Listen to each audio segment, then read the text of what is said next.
பன்னீரில் நனைந்த பூக்கள். சிறுகதை. ஆக்கம் கவிஞர் முனைவர் பெ. இராமமூர்த்தி. திருவண்ணாமலை மாவட்டம் கீழ்பென்னாத்தூர் கிராமம் காலை பொழுதின் அமைதியில் விழித்தெழுந்து கொண்டிருந்தது. வயல்வெளிகளில் விவசாயிகள் வேலைக்குச் சென்றனர். பெண்கள் குடங்களில் தண்ணீர் எடுத்துச் சென்றனர். பள்ளி மாணவர்கள் புத்தக பைகளோடு அவசரமாக நடந்து கொண்டிருந்தனர். அந்த ஊரின் பெருமையாக விளங்கியது கீழ்பென்னாத்தூர் ஆண்கள் மேல்நிலை பள்ளி. அந்த பள்ளியில் ஒன்றாக படித்து வளர்ந்தவர்கள் அருண், கார்த்திக், சுரேஷ் என்ற 3 நண்பர்கள்.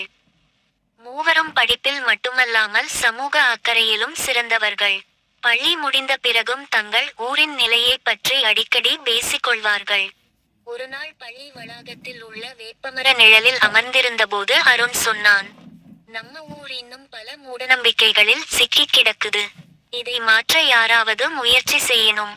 ஆமாம், உடம்பு சரியில்லனா மருத்துவமனைக்கு போகாம மந்திரவாதியிடம் போறாங்க என்றான் கார்த்திக்.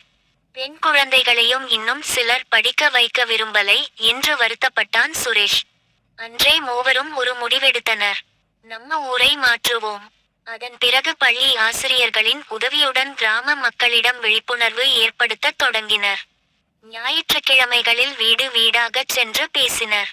கல்விதான் வாழ்க்கையை உயர்த்தும், மருத்துவம்தான் நோயை குணப்படுத்தும், மூடநம்பிக்கை மனிதனை பின்னுக்கு தள்ளும் என்று விளக்கினர். ஆரம்பத்தில் கிராம மக்கள் அவர்களை பொருட்படுத்தவில்லை. சிலர் கேலி செய்தனர். பள்ளி பையன்கள் உலகத்தை மாற்ற போறாங்களாம் என்று சிரித்தனர். ஆனால் மூவரும் மனம் தளரவில்லை. ஒருநாள் கிராமத்தில் ஒரு சிறுவனுக்கு கடுமையான காய்ச்சல் ஏற்பட்டது. சிலர் அவனை மந்திரவாதியிடம் அழைத்துச் செல்ல முயன்றனர். அப்போது அருண் ஓட்டிச் சென்று அரசு மருத்துவமனையில் இருந்து மருத்துவரை அழைத்து வந்தான்.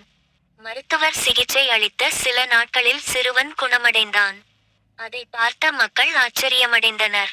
மெல்ல மெல்ல அவர்களின் வார்த்தைகளுக்கு மதிப்பு கிடைக்கத் தொடங்கியது.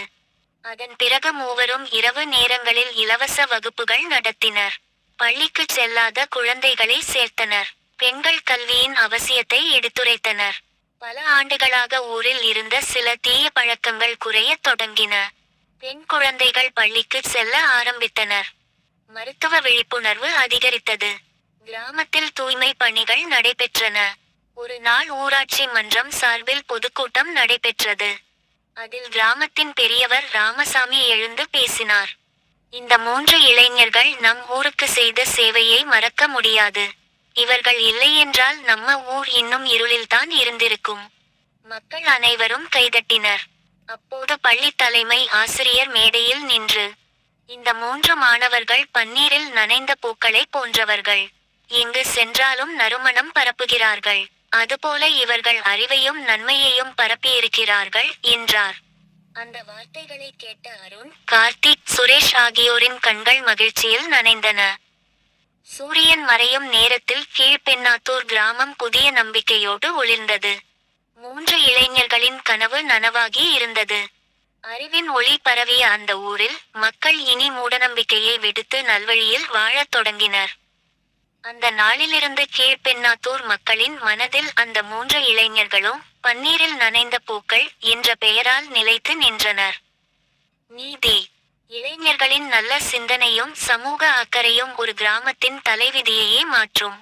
கவிஞர் முனைவர் பெ. இராமமூர்த்தி.